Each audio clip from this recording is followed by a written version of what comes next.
এত সুন্দর ঘর, বাহিরে টাইলস, ভেতরে টাইলস, বিদেশি মার্বেল পাথর লাগানো, এত সুন্দর। কোটি কোটি টাকা দিয়ে 10 তলা বাড়ি বানায় ফেললো। একজনে পুরা বাড়ি ঘুরে ঘুরে দেখে, বেডরুম সুন্দর, ড্রয়িং রুম, ডাইনিং সব সুন্দর, কিন্তু পুরা 10 তলা বিল্ডিং এ একটা বাথরুম নাই। কি নাই?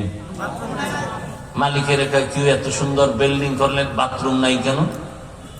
বাথরুম তো এটা একটা অপরিচ্ছন্ন পরিবেশ। এই জন্য আমার এটা পবিত্র এলাকা। অনেক জায়গায় দেখবেন সাইনবোর্ড লাগাইছে ভিক্ষুক মুক্ত এলাকা। ওনার এটা হইলো পরিচ্ছন্ন এলাকা। তো বাথরুম হইলে এখানে কলিং বেল আছে, তুমি এখানে বেলে চাপ দিবা, অটো চলে আসবে, 1.5 কিলোমিটার দূরে গিয়ে বাথরুম করে আবার আসবে। মালিক বলে তুমি ফ্রি দিল, ওই বিল্ডিং নিব না, গেলাম। দাঁড়াও দাঁড়াও দাঁড়াও, সমস্যা কি? বলে বাথরুম লাগবে। তুমি এই যে আমার 3 মাস আগে কইলে পুরো বিল্ডিং বাথরুম বানায় ফেলতাম।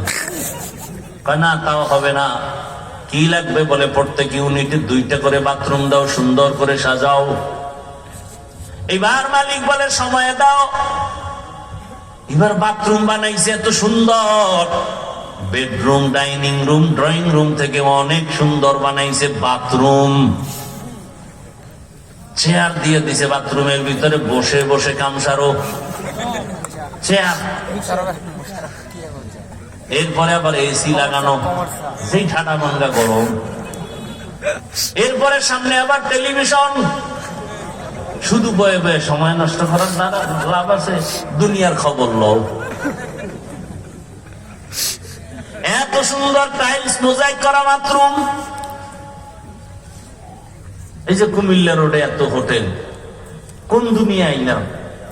যে কোনো একটা হাইওয়ে হোটেলে ঢুকলে খুব কম বসে বসে প্রস্রাব করার সিস্টেমই নেই। আচ্ছা, প্রস্রাবখানা আছে যে কটা, সব দাঁড়ায় প্রস্রাব করার সিস্টেম। ঢুকছি বাথরুমের ভেতরে গিয়ে যে বৈশা করা যায়, হ্যান দিছে আর সিস্টেম, হ্যানও বসার কোন সুযোগ নেই। তো এমন অবস্থা, প্রযুক্তি এতটা আধুনিক যে মানুষ চাইলেও গুনাহ থেকে বাঁচার উপায় নেই। চাইলেও বাঁচা বড় কষ্ট।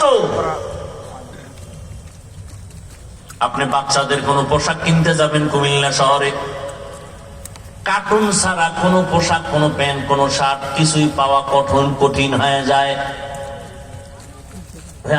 আমি মাঝে মাঝে আগে কইতাম, ইংরেজি পছন্দ করতাম না। ছোটবেলা হুজুরে ইংরেজি পড়বি না, ওটি পড়লে ওটি সব ইংরেজ হয়ে যাবে। ইংরেজরা চিন্তা করলো না, ওরা যখন পড়তেই চায় না, ওকে ইংরেজি ভিতরে খাওয়ায় না। বিস্কুটের মধ্যে ইংরেজি লেখা, এবার দেখি সবাই বয়ে বয়ে চায়ের লগে ভিজে ভিজে ইংরেজি খায়। ভালো একটা চাদর কিনবেন, ছবি ছাড়া নাই। বাচ্চার একটা পোশাক কিনবেন, ছবি ছাড়া নাই। বাঁচতে চাইলেও বড় কঠিন। কয়জনে আবার এই চিন্তা করে? এই চিন্তাও তো আমাদের করার খবর নাই।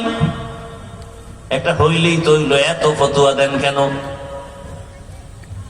তাহলে আর ইসলাম রইল কই? মনে যখন যা চাইবে তাই করবো, তো মক্কার কাফেরের মতো জীবন চলবে।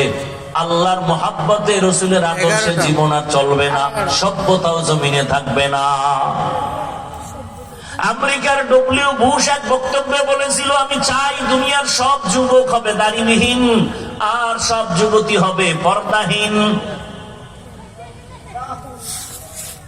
কোন নারী পর্দা করবে না। বাংলাদেশের অবস্থাও তো তাই।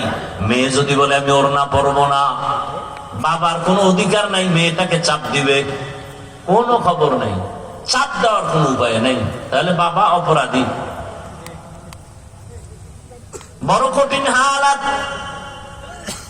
আর আমার বোনেরা তো এখন আর ওড়না পরা লাগে না। ওড়না রাখে ঠিক, তবে ফ্যাশন হিসাবে গলার মাফলা বানায় রাখে, ওটার মাথায় পরে না। ঠিক নেই? শহরে বাজারে দেখো নারীদের ঢল, পর্দাবিহীন তারা করে ঝলমল, অন্যকে তার দিকে আশেক বানায়, অন্যকে তার দিকে আশেক বানায়, দেশটায় আজি ধ্বংস নারীর বেপরদায়, সবার মুখে কি আওয়াজ হায় হায় হায়। আল্লাহর জাতের কসম, ধর্ষণকে বন্ধ করতে হলে আগে চোখের দর্শনকে বন্ধ করতে হবে। চোখের চাহনি দর্শন যেদিন বন্ধ হবে, সেদিনে জমিন থেকে দর্শন বন্ধ হয়ে যাবে। এজন্য আল্লাহ কোরআনে স্পেশাল আয়াত দিয়েছেন, চোখের দর্শনকে কন্ট্রোল করো। কুল্লিল মুমিনিনা ইয়াগুদ্দু মিন আবসারিহিম, ও মুমিন নারী পুরুষ, নজরের নিম্নগামী করো, হেফাজত করো, হেফাজত করো নজরে। মুমিন বললেই তো নারীও ভেতরে পুরুষও আছে, কিন্তু আলাদা আবার নারীদেরকে আল্লাহ বলতেছেন অকুল্লিল মুমিনাতি ইয়াগুযুনা মিন আবসারিহিন্না, ও নারীরা বেগানার থেকে নিজের নজর নিম্নগামী করে রাখো, বেগানার থেকে নজর নিচে রাখো। বেগানাকে সালাম দেওয়া পর্যন্ত জায়েজ নাই। কি মায়েরে সালাম দেয় না, শাস্তু বইনেরে দেয়, বউরে সালাম দেয় না, বেআইনেরে দেয়, আছে না নাই? আল্লাহ হেদায়েত দান করুন। কষ্ট হইতেছে আপনাদের? এ দুনিয়া কিছু না, পরকালের জন্য ঘর সাজাও।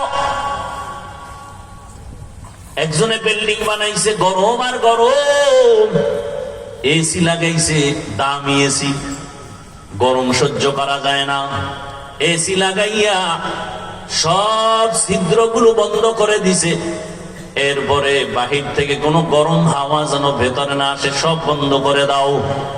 ভেন্টিলেটর বন্ধ করে দিছে, যদি একটু ছিদ্র থাকে দরজা বানাইছে, দরজা তো আর ফ্লোরের সাথে মিলানো না, একটু তো নিচ থেকে ফাঁকা, সেখানের জন্য আলাদা হোম কিনে আনছে, আইনার পরে তলায় লাগাই দিছে, বাহিরের গরম বাতাস যেন ভেতরে না লাগে।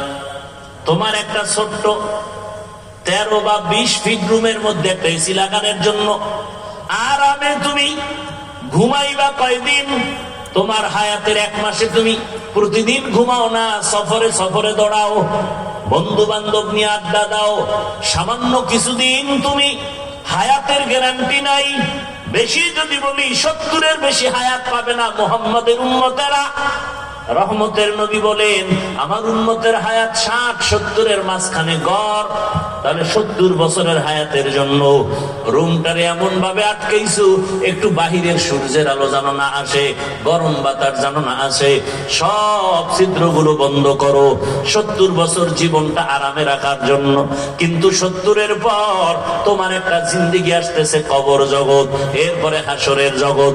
ওই কবরে হাজার হাজার বছর পরে থাকবা, ওই কবরে হাজার হাজার বছর তুমি ঘরের মধ্যে থাকবা। ওই ঘরটার মধ্যেও তো বহু ছিদ্র আছে, সাপের ছিদ্র, বাঘের ছিদ্র, কত আগুনের ছিদ্র। যদি তুমি গুনাহগার হইয়া যাও, কবরের চতুর্মুখ থেকে আগুন ঢুকতে থাকবে, ওই ছিদ্রগুলো বন্ধ করছো নি? যেই কবরের ঘরে হাজার হাজার বছর থাকবা, ওই কবরের ঘরের ছিদ্র বন্ধ করছো নি? নামাজের আমল দিয়া ছিদ্র বন্ধ করো,